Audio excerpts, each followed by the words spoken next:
Again, thanks for your time. Let's start with just a basic question. How did you get approached, hooked up, otherwise involved with Card Counter? This was so fun. So my friend is a movie producer. Her name is Lauren Mann, and we've been friends for about 10 years now. And she was looking for what movie she wanted to produce next, and she read this script called The Card Counter. And she's like, "My friend Joe Stapleton is a poker guy. Let me send him this script, see what he thinks." And without her asking, I did a whole bunch of notes on the script, thinking that, hey, maybe this will get you some cachet with legendary screenwriter Paul Schrader, which I didn't really understand the gravity of at the time.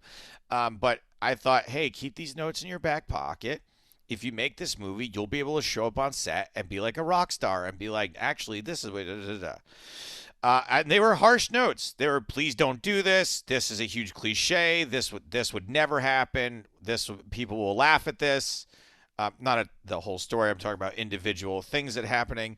And rather than do what I thought she was going to do, she pressed the old forward button, sent all of these notes to the legendary screenwriter Paul Schrader, whose response was not to be defensive or to be upset, but was to say, we got to have this guy on board. So that was a very fun and lucky turn of events. That's good to be the guy that has to be had. So good, Yeah. good for you there. Well, what were some of the from obviously, I would think that you watch poker movies just because you're into it. What were the cliches that was that first blush you're like, got to ignore, or this will add realism? What was on your list? Well, I don't know what. Honestly, I don't have a great memory for what was in there before from what got changed, except for, one thing that's on my list, is still on my list, is the movie's called The Card Counter. And, I said, look, this is something that's really going to bug poker players, that you're calling a poker movie The Card Counter. And now I've had to take the defensive side, that when people give me a complaint, I'm like, hey, a movie can be about two things. He also plays blackjack in the movie. And to be perfectly honest, that's a cool sounding name. And if people don't know that you don't count cards in poker, it sounds really cool. So that was one thing. Another thing was just sort of, Paul wrote this poker movie based on just some outdated vernacular that people on the scene don't really use anymore. Like have you seen the movie, Brant? Yeah, I saw it the other day. It was interesting. Yeah, it's definitely interesting. That's not me cutting on it. It's just No, kind of two no, no. different movies. It's this, Abu Ghraib and the casino. Exactly. Yes. There's a lot of things that if, especially for poker people, that if they weren't expecting, I think is totally reasonable. For example, there's a line in the movie where Oscar meets Lalinda, Tell meets Lalinda for the first time, and he's like, "I played with you 4 times, and you drilled a gut shot straight against me in Tunica or something." That line was originally, "You drew to an inside straight against me in Tunica," and that's just not really something that is currently in the poker vernacular. It might be for like a guy in his 50s or 60s, but if you want to make this guy sound like a real poker player, let's change it to Bink to gut shot straight, or Bink to gut shot. And that was a conversation I had both with Paul and with Oscar. I was really lucky that I got like a whole afternoon with Oscar to go over the script and to say, hey, I've given all these changes to Paul already. It's his movie. It's your movie. However, if these changes don't make it to you, I at least want you to know that I flagged these things as being like setting off my sort of spidey sense, or spady sense, if we want to use a poker term, that kind of like, that make me a little bit uneasy. And Oscar was also incredibly receptive to those notes, and was really inquisitive, and everyone involved in this movie treated me like, I wouldn't say a god, but treated me like the coolest guy on set, and almost like the most important guy on set. From the DP, Alexander Dinan, to Paul, to the second AD, to the actors, everyone was like, is this right? Is this right? did we get that right? And that was really refreshing because, as you mentioned, there's a lot of other poker movies, and we all spot the cliches in them. I assume on all those movies there was a poker consultant who just got run over, and they were like, "Yeah, well, we're gonna do it our way," and that never really happened on this movie. They really listened to everything I said, which was intimidating to stop a big production and say, "This isn't right, guys. We didn't get that right," or this person folded out of turn. I remember was something that happened one time, or there's that big shot across the whole tournament room. In Mhm. that particular scene, we had 30 tables working and 30 extras, excuse me, background playing dealers, and only one of them had ever dealt before. So in Ah. one of the takes of this really complicated shot, I saw someone dealing like a crazy person, and Paul yells moving on, and I'm like, no, no, no, no, no, no, we got to do that again. If that is the shot you use in your movie, there's someone front and center just kind of like throwing cards all over the place.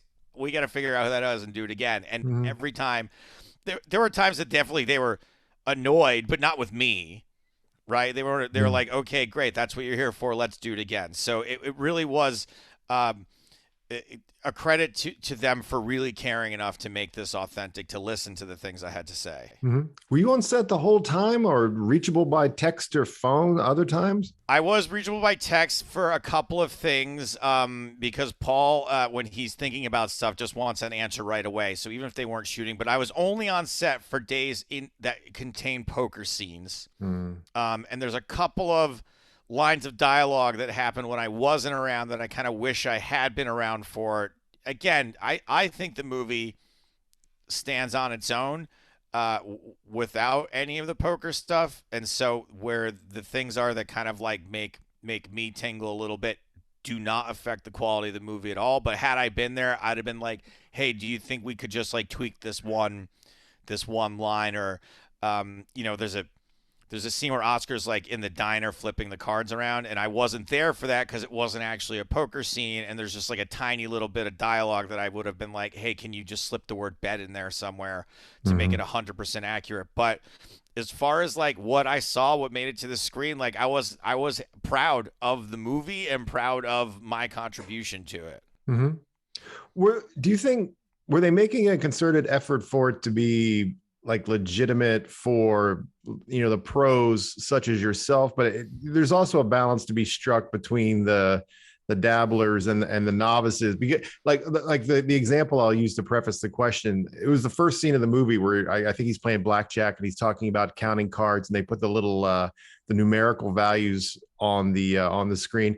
I think this is a fascinating topic, but I don't understand it. And he lost me in about 30 seconds, but I'm like, okay, I'm going with this because I guess they know what they're talking about, because this is really going to turn people off immediately if this is wrong. Yeah, so I don't know if what's in that first scene is right or not. I'm not a blackjack expert. I didn't fact check that particular thing. I kind of had the same feeling you did, but in a good way. I was like, I don't understand what he really just said, but I believe that he understands it. And that's really all it took for me. But I do understand other people if that's sort of what, if you're just like, I kind of feel lost in this already. Um, I sort of what I like about how the movie turned out is there's less poker in the cut than there was supposed to be. Um, I choreographed way more hands and went into really great detail to make sure they all made sense, not just from like a literal sense, like, okay, could this happen, but made sense as to would this happen. Uh, Much of that detail did not make it in to the final cut, which I actually think was a strong decision because I think it would have been distracting from what this story is actually about. It's not really about winning or losing at the poker table. And so when that stuff didn't make it in, despite the fact that I worked very hard on it, I actually totally I think it was the right call. Mm-hmm. It was interesting because at some points in the movie, I think when they went to Delaware Park or something, he goes off to play a little blackjack. There's poker and there's blackjack, so that you're kind of, for people who dabble or just a deck of cards as cards, they've kind of got to get their heads around both, and that's two different things that the film's got to get right. Yeah, absolutely. And luckily that the blackjack gets abandoned pretty quickly as far as like seeing him play blackjack, and we focus on the poker. And I think for the point that Paul is trying to make about how for this particular character, uh, tournament poker is a bit of a punishment for him, is a bit of a grind for him, sort of is that monotonous prison sentence that he finds so comfortable. Um, I could definitely see aspects of poker and being in casinos that are like that, and that's why even though Paul didn't quite get all of the like up to date poker terms right, I do think he captured one particular feeling you can have in a casino really, really well. That to me was interesting. I mean, because this isn't, a love letter to casinos, but juxtaposed against Abu Ghraib, what's not going to look like a refuge? I mean, there were some scenes where there's guys in sweatpants walking around by the slot machines, but there's a lot of tidy guys too. I mean, it seems like I would imagine gambling industry folks, when they look at this, they're going to think, okay, we came out all right here. There's been some more seedy portrayals in the past. Yes, I'm getting what was most important to me personally was that people didn't come to me and say, "How did you let that get through? How did you let that get through?" And really, there isn't any of that. So that's good. After that, I want poker people to watch it and say, yes, that was a fair representation of at least in the scenes where poker is featured, and I have gotten that response from most people too. Now there have been plenty of poker players who have felt a little bit disappointed in the amount of actual poker that's in it, a little disappointed in that it's not really a poker movie, and those complaints are reasonable, and that's fine. If that's not the movie for you, I totally get that. But even those people who are disappointed in the amount of poker in the movie have not had negative things to say about what is in there. It all at least makes sense to them, and I've been really happy about that. But not quite as happy as I am as the people who do seem to really get this movie and really get what it was going for. It seems like, especially people that are Schrader fans to begin with, people who are like cinephiles, really connect with this movie. And as someone who, my start in the entertainment business, I don't come from the poker world. I come from a kid who moved to LA and wanted to make movies and TV shows. The fact that this movie resonates so well with the people that I really want to respect me, aka film fans and people in the industry, that's been really cool too, to be like, hey guys, it was like getting an 88% of Rotten Tomatoes right now. There's early Oscar buzz for this movie. It's really been the best of all worlds for me, that I get to be associated with something that I'm proud of as a poker fan, and doesn't break any of the poker cardinal sins, represents the game in a fairly realistic and not completely negative light, and is getting the respect of film critics and film fans. Like, it really kind of is a home run as far as what for me personally. There were two bits in there that you might not have had anything to do with. They weren't necessarily about cards, but there were a couple. There was almost like a pop-up video quality where a couple times he would just say something, and it was almost like a little info bit about gambling in general. And I didn't even have to write them down. I'm like, I'm going to remember that. One of my favorite ones was I think he's falling asleep, and it's a dream sequence. He basically says, if you're going to do anything in a casino, just go to the roulette wheel and go red or black, because you've got a 47.4%. And I can just see people going, maybe they first go, I thought it's 50-50, but then, well, that's better than pulling a slot machine. Yeah. And I remember that particular line of dialogue. I think I might have suggested that he just include because of the 00, if he really, but it wasn't necessary and wasn't really my forte. So it was just like a mild suggestion. But yeah, like that kind of thing. I think there's a line in there about Pai Gow where he says Pai Gow is like 11% house odds. I haven't checked on that. I think that maybe isn't accurate, but it doesn't really matter, right? Like, the point is made, and the roulette thing is true. The roulette is like red black roulette is one of the best bets you can make in a casino. It's a little boring, especially when you win and it's just double your money, right? What we really like in casinos is putting that $1 on number 35 and it hits and you get paid 35 to 1.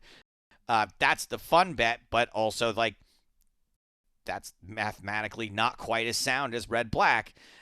So there are a few times where he pops up like that, and explaining the way Texas Hold'em works is also one of those moments. There's some VO that kicks in that explains about the hole cards and in the community cards and all that, and that's something that we worked on quite a bit to get the tone that Paul wanted, but the accuracy that I wanted.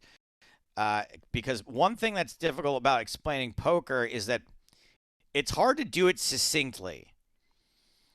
It's hard to explain every aspect of a hand of Texas Hold'em because it's a lot of if then, if then, if then, if then. So that particular thing was something we worked on quite a bit just to get it down to the bare minimum, but still accurate. Yeah. Another one of my favorites, and this probably wouldn't be one of the favorite lines of a DraftKings or a FanDuel. I think they just gone to Delaware Park, and he'd given Kurt with a C a couple $100 to go kill time. And the line was, unless you have inside information, sports betting is just for fun. What a great line that was. I mean, that is accurate, but it doesn't really mean what you think it means. Like, so that is accurate. Like the books are super fast the way they move the lines and all that. However, one thing about sports betting is that there is enough information out there. It's just like poker that if you are good enough at it and at disseminating information, you can beat the house in sports betting. Certain houses, some of them are just going to give you such bad odds you can never beat them. But sports betting is one that still you can make a living at it if you do it properly. But it's very similar to poker in that it takes a ton of volume. There's going to be a ton of losing alongside a ton of winning to like eke something out. But it is an accurate statement that he made for the average person. But also the best in the world can still beat sports. Yeah. Kurt with a C with a couple $100 probably was. And they actually, exactly. I think in the movie, he wins his 2 games that he picks, which I thought was an interesting twist. So this sounds like this was a great experience for you. And if Hollywood starts cranking out more poker movies, this becomes a thing. It sounds like you want to be in line to make them right. Yeah, I mean, it really was fun. And, as I said, I moved here to be a bit of a content creator myself. I do fancy myself a bit of a writer. So just even getting to make a couple of suggestions to this script was really cool for me.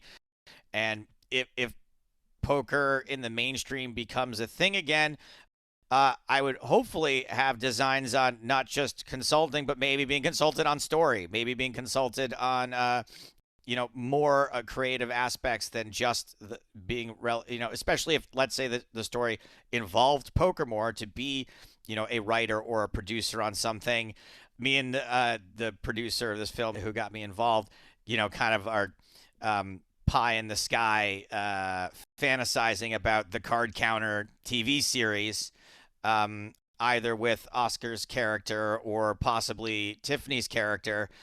Is just kind of a fun thing to think about, and would be a way I think that we could take this story, which really has poker just as a backdrop, and bring it more to the forefront and have poker featured even more if we decided. But regardless of whether, that again, that's just us goofing around. Like, wouldn't it be fun to do a card counter TV show?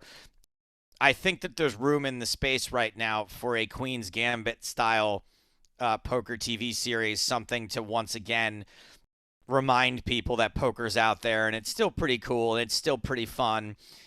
And, the great thing about poker is that if you want to put in the effort and be a winning poker player, it's possible.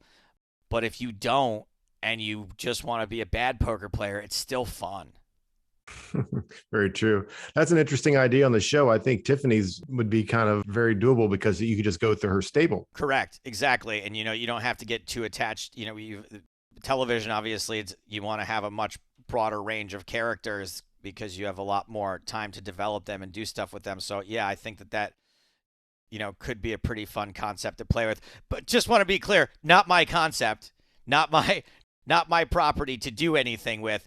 But if they decided to do that, I think that would be a pretty fun concept for a TV show for sure. Fair enough. How much poker do you play in your week? How much time do you get in? Well, during COVID, I played quite a bit. Not live poker, obviously, but it was a great way for people to stay connected. And PokerStars, the company I do most of my work for, they have a software feature called Home Games where you can just set up your own poker game. And for a lot of people, that got me through. That actually, not that you asked about this, but Norm Macdonald, who just passed away yesterday, was a friend of mine, and we played poker on the PokerStars Home Games almost every day for like a good 6-month period during the pandemic. And it was a really nice way for people to stay connected and stay active and keep their brains active and stop from doing other bullshit on their phones for a little while. And so, during the last 18 months, I played more poker than ever before. But for me, I don't play a lot of poker because I see poker as a social thing. Poker for me is just a way to hang out with my friends. Occasionally I win money. Mostly I lose money. But it's a nice way to spend an evening with a group of 8 people and not really have to worry about people breaking off into different conversations or, how folks are going to get along. There's always that game to sort of rally around. I do tons of poker commentary. This past week I did 30 hours of poker commentary. So I stay on top of the game that way by watching the best in the world, but I rarely play in the same games as the people I'm doing commentary. When I'm playing, it's like, it's very small stakes amongst friends. Very good. Very good. Well, I'm glad we were able to connect. This has been really good stuff. It was a very interesting movie, and I appreciated more knowing how you were involved. That was good stuff.